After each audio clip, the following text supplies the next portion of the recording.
여러분 반갑습니다. 우리가 사는 공간 속에서 만날 수 있는 멋진 도서관에 가서 우리가 사는 시간 속에서 찾을 수 있는 좋은 책의 밑줄 쳐 중계하는 여러분의 중계 서원입니다. 구독과 좋아요는 사랑입니다. 오늘은 서대문구 홍은동에 있는 홍은도담 도서관에 가서 동물농장을 중계해 드리겠습니다. 조지 오웰이 쓰고 이종인이 옮겼습니다. 메이너 농장의 존스 씨는 그날 밤 닭장문을 잠그긴 했지만 너무 취한 바람에 닭들이 드나드는 조그만 구멍 막는 것을 깜빡 잊어버렸다. 그가 든 랜턴에서 나오는 원형의 불빛은 좌우로 춤추듯 흔들렸고 그는 휘청거리는 몸을 이끌고 마당을 가로질러 본체로 갔다. 그는 장화를 발로 차서 뒷문에 벗어놓은 뒤 부엌에 놓인 맥주통에서 마지막으로 한 잔을 따라 들이키고 침대로 갔다. 존스 부인은 이미 그곳에서 코까지 골며 자고 있었다. 침실의 불이 꺼지자마자 농장 건물들에서는 동물들이 바삐 몰려가는 소리와 날개를 파닥이는 소리가 났다. 낮에 돌았던 말로는 돼지 품평회 미들 화이트 부분에 입상한 늙은 메이저가 전날 밤 기이한 꿈을 꾸었기에 다른 동물들에게도 그 얘기를 전하고 싶다는 것이었다. 따라서 존스 씨가 골아떨어져서 안전한 상태가 되면 큰 헛간에 모두 모이기로 이미 약속되어 있었다.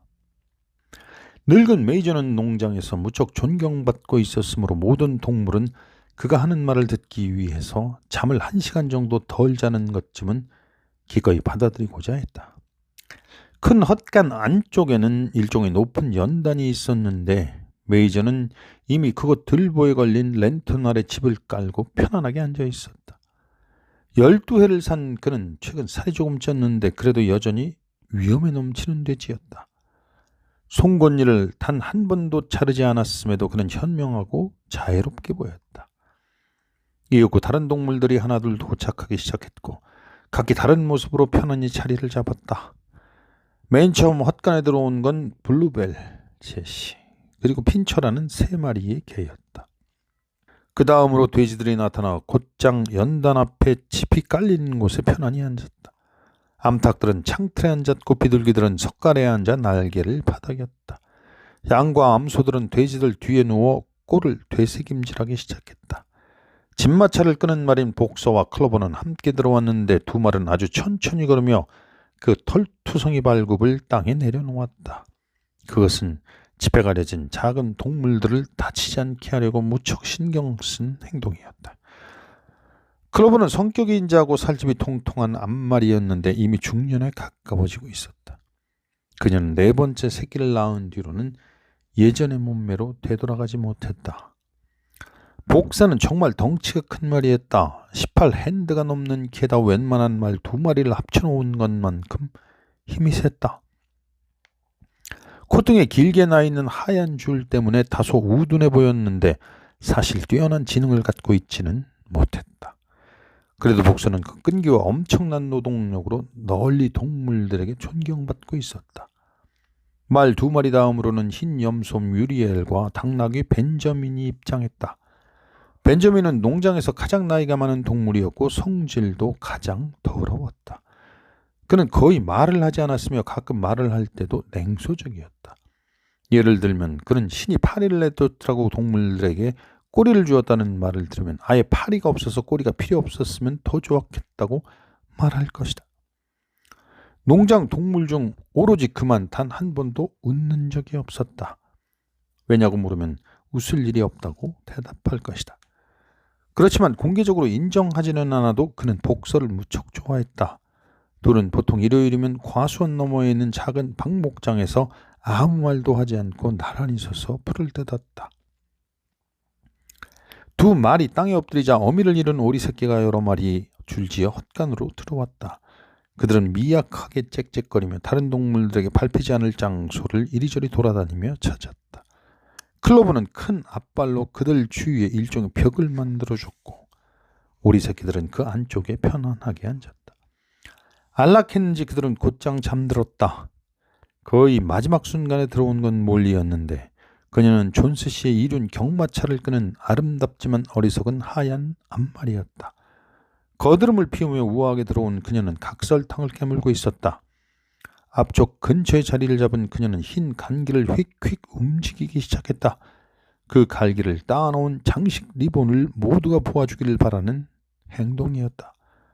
맨 마지막에 들어온 건 고양이였다. 그녀는 늘 그랬듯이 가장 따뜻한 곳을 찾으려고 이리저리 둘러보다 마침내 복서와 클로버 사이로 몸을 밀어넣었다.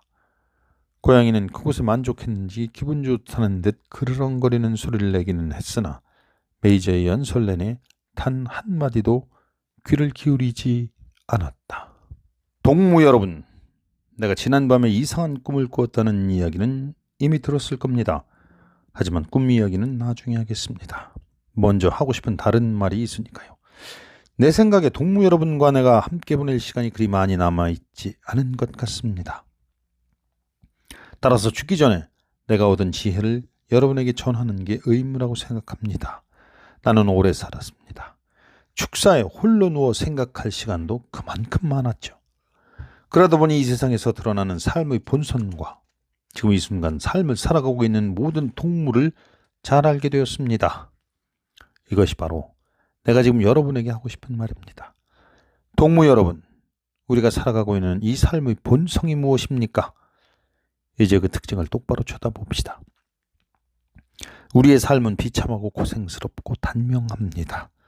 우리는 태어나 우리 몸이 간신히 숨을 쉴 정도로만 먹이를 제공받습니다. 또 우리들 중에 그렇게나마 숨을 쉴 수 있는 동물들은 몸에 마지막 한 방울의 힘이 남아있을 때까지 노동을 강요당합니다. 우리는 쓸모가 없다고 판단되는 즉시 끔찍하고 잔혹하게 도살당합니다. 한 살이 넘은 잉글랜드 동물 중 여가와 행복의 의미를 아는 동물은 단 한 마리도 없습니다. 잉글랜드에서는 그 어떤 동물도 자유롭지 못합니다. 동물의 삶은 고통과 굴종 그 자체입니다. 이건 명백한 진실이지요. 하지만 이것이 정말로 자연의 이치일까요? 우리가 사는 이 땅이 너무나 척박하여 그 위에 사는 동물들이 제대로 된 삶을 영위할 수 없는 것일까요? 동무 여러분, 절대로 그렇지 않습니다. 잉글랜드의 땅은 비옥하고 기후가 훌륭하여 지금 사는 것과는 비교가 되지 않을 정도로 많은 동물에게 풍성하게 먹이를 제공할 수 있는 땅입니다. 우리가 사는 이 농장 하나로도 12마리의 말, 20마리의 암소, 수백 마리의 양을 먹일 수 있습니다. 이 모든 동물이 지금 우리가 상상하지 못할 정도로 안락하고 품위 있게 살아갈 수 있습니다. 그렇다면 왜 우리가 계속 이처럼 비참하게 살아야 하는 걸까요? 바로 인간이 우리가 노동하여 생산한 걸 전부 도둑질해가기 때문입니다. 동무 여러분, 이게 우리가 겪는 모든 문제에 대한 대답입니다. 문제는 인간, 그 한 단어로 요약됩니다. 인간이야말로 우리의 진정한 적입니다. 이 환경에서 인간만 제거하면 굶주림과 과로의 근본적인 원인이 영원히 사라지게 됩니다. 인간은 생산하지 않고 소비하는 유일한 생물입니다. 우유를 주지도 않고 알을 낳지도 않습니다. 쟁기질을 할 수 없을 정도로 나약하고 토끼도 잡지 못할 정도로 뜀박질이 느립니다. 그런데도 동물의 왕 노릇을 하고 있지요. 인간은 우리에게 일을 시키고 간신히 굶주림을 모면할 만큼 최소한의 먹이를 주고 나머지는 전부 그들이 가져가 버립니다. 우리의 노동으로 땅을 갈고 우리의 똥으로 토지를 기름지게 해도 우리에게 돌아오는 게 무엇입니까? 살가죽 말고 또 무엇이 있습니까? 내 앞에 있는 암소동무들, 지난 한 해에만 대체 당신들의 몸에서 몇천 갤런의 우유를 짜냈습니까? 새끼들을 강인하게 키워내는 데 쓰여져야 했던 그 우유, 대체 어디로 갔습니까? 우리 적의 목구멍 너머로 마지막 한 방울까지 흘러들어가지 않았습니까? 암탉동무들, 올해 대체 얼마나 많이 달걀을 낳았습니까? 그런데 그 달걀 중 병아리로 부화한 건 얼마나 됩니까? 존스와 그의 부리는 일꾼들이 돈을 벌려고 남은 달걀을 모두 시장에다 내다 판 것 아닙니까? 클로버 동무, 당신이 낳은 4마리 새끼는 어디로 갔습니까? 동무에게 말년의 자랑거리가 되어야 마땅하고 또 동물을 봉양해 주었을 그 망아지들, 대체 어디로 갔습니까? 그들 모두 한 살이 되었을 때 팔렸습니다. 다시는 보지 못할 것이고 4번이나 새끼를 낳고 또 그 밭에서 그토록 고되게 일해왔지만 빈약한 식량과 마구간 말고 그 대가로 받은 게 대체 무엇입니까? 또 이 비참한 삶 때문에 우리는 천수를 누리지도 못합니다. 나는 투덜댈 일이 없습니다. 운 좋은 동물축에 들어가니까요. 12회를 살았고 400마리가 넘는 자식을 두었습니다. 이런 게 바로 자연스러운 돼지의 삶입니다. 하지만 결국에 잔인한 칼질에서 벗어나는 동물은 어디에도 없습니다. 내 앞에 앉은 젊은 돼지 동무들, 여러분은 1년 안에 도살장에 끌려가 끔찍한 비명을 내지르며 죽게 될 것이오. 우리 모두 이런 공포에서 벗어날 수 없습니다. 암소, 돼지, 암탉, 양, 동물이라면 모두 피할 수 없는 운명이지요. 나흘 뒤 오후 늦은 시간에 나폴레옹은 모든 동물에게 마당으로 모이라고 지시했다. 동물들이 모두 모이자 나폴레옹은 본체에서 나왔는데 2개의 훈장을 달고 있었다. 그 주위에선 9마리의 거대한 개가 뛰어다녔다. 개들이 내는 으르렁 소리에 모든 동물의 등골이 오싹해졌다. 동물들은 위축된 채로 자기 자리를 지키며 아무런 말도 하지 않았다. 뭔가 끔찍한 일이 일어날 거라는 점을 미리 알고 있는 것 같았다. 나폴레옹은 근엄하게 서서 동물들을 살폈다. 그러더니 아주 높은 낑낑거리는 소리를 냈다. 그러자 개들이 바로 앞으로 뛰어나갔고 돼지 4마리의 귀를 물고 나폴레옹의 발 앞으로 끌고 갔다. 그들은 끌려가며 고통과 공포에 압도되어 꽥하고 비명을 내질렀다. 돼지들의 귀에선 피가 흘렀고 개들은 피맛을 봐서 그런지 잠시 이성을 잃은 것 같았다. 이에 3마리가 복서에게 달려들었고 모두가 이 광경에 놀랐다. 복서는 그들이 달려오는 걸 보고 그 큰 발굽으로 한 마리를 공중에서 붙잡아 땅에다 내리꽂았다.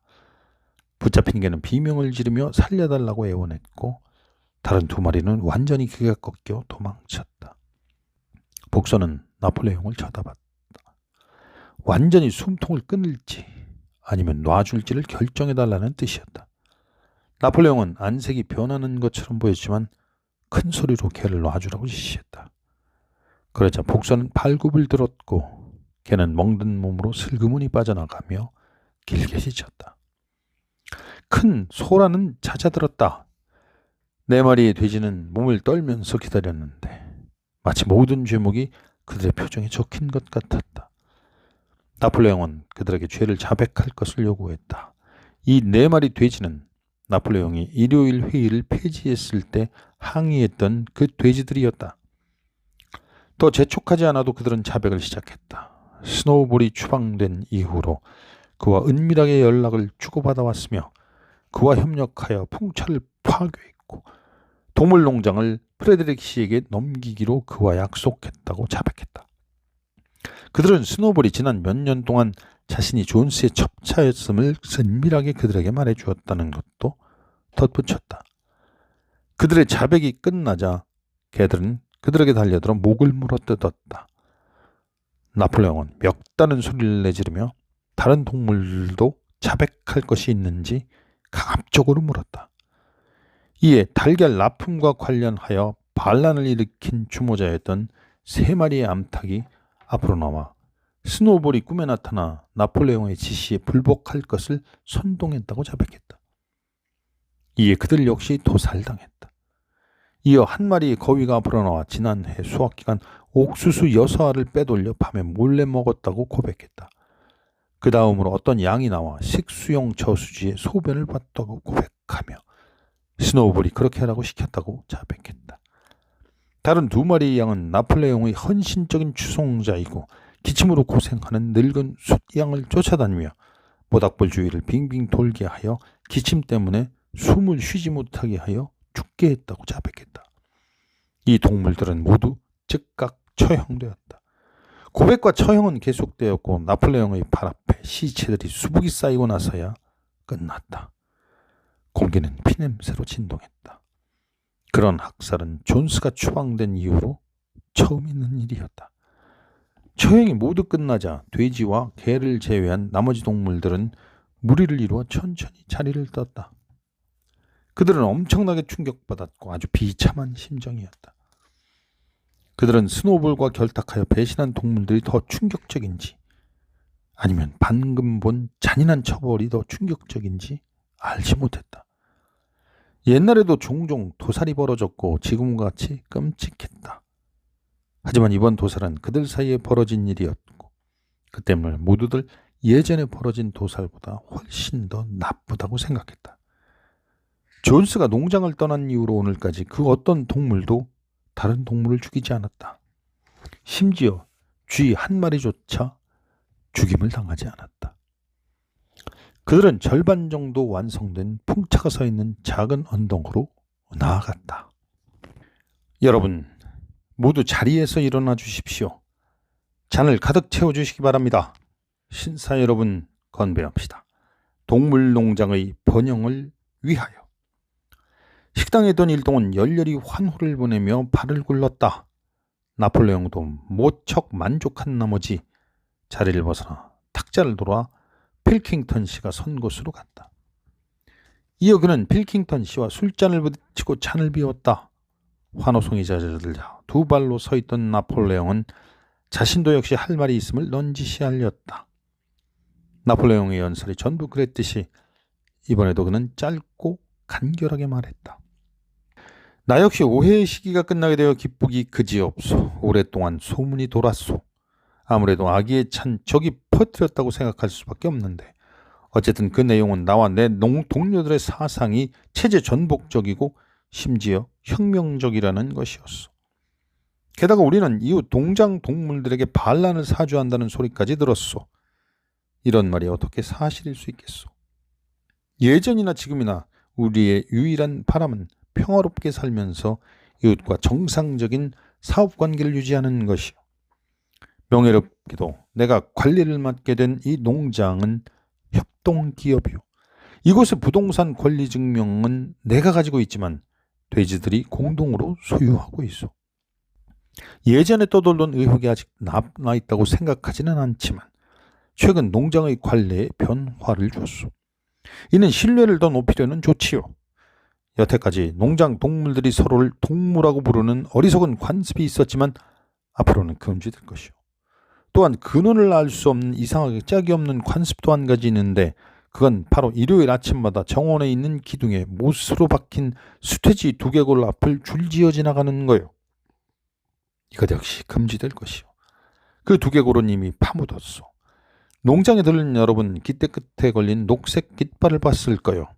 알아챘을지도 모르지만 예전에 깃발이 흰색으로 그려뒀던 발굽과 뿔은 이제 사용되지 않을 것이요. 이제부터는 아무것도 그리지 않은 녹색 깃발만 사용할 것이죠. 필킹턴 씨가 친절하고 훌륭한 연설을 했지만 딱 한 가지 지적하고 싶은 점이 있어. 필킹턴 씨는 내내 이곳을 동물농장이라고 언급했는데 동물농장이라는 명칭은 폐지되었소이다. 물론 모를 수밖에 없소. 오늘 이 자리에서 처음으로 밝혀야 한 것이니 말이오. 향후 농장은 메이너 농장으로 알려질 것입니다. 그게 올바르고 또 원래 이름이기도 하니까 말이오. 나폴레옹이 말을 이었다. 신사 여러분, 나는 앞서 했던 것과 같은 건배를 제의하려고 하오. 하지만 이번엔 명칭이 다르고 술자를 가득 채워주시오. 자, 신사 여러분, 이게 내 건배사요. 메이너 농장의 번영을 위하여. 아까와 같은 열렬한 환호가 있었고 다들 한 방울도 남기지 않고 술잔을 비웠다. 하지만 이 장면을 밖에서 엿보는 동물들은 뭔가 이상한 일이 벌어지고 있다고 생각했다. 돼지들의 얼굴이 변하고 있는데 대체 무슨 일일까? 클로버의 침침한 노화는 이리저리 돼지들의 얼굴을 살폈다. 어떤 돼지는 턱이 5개, 또 다른 돼지는 4개, 3개였다. 하지만 클로버의 눈엔 돼지들의 얼굴이 녹아서 바뀌어버린 것이 전혀 돼지처럼 보이지 않았다. 그렇다면 저건 무엇일까? 박수가 끝나고 식당 일행은 다시 카드를 들고 중단되었던 게임을 계속했다. 동물들은 조용히 그곳에서 빠져나왔다. 하지만 20야드도 가지 않아서 그들은 발걸음을 멈췄다. 본체에서 소란스러운 소리가 났기 때문이었다. 그들은 황급히 돌아가 다시 창을 들여다보았다. 거기에선 한창 격렬한 말다툼이 진행 중이었다. 그들은 소리를 지르고 탁자를 두드리고 날카로운 의심의 눈길을 보내고 격렬하게 상대방을 거부했다. 이런 문제가 생긴 건 나폴레옹과 필킹턴 씨가 동시에 스페이드 에이스 패를 내놓았기 때문인 것 같았다. 분노에 찬 열두 목소리가 고함을 치고 있었고 그들은 전부 비슷하다. 이제 돼지들의 얼굴에 무슨 일이 벌어졌는지 분명히 알 수 있었다.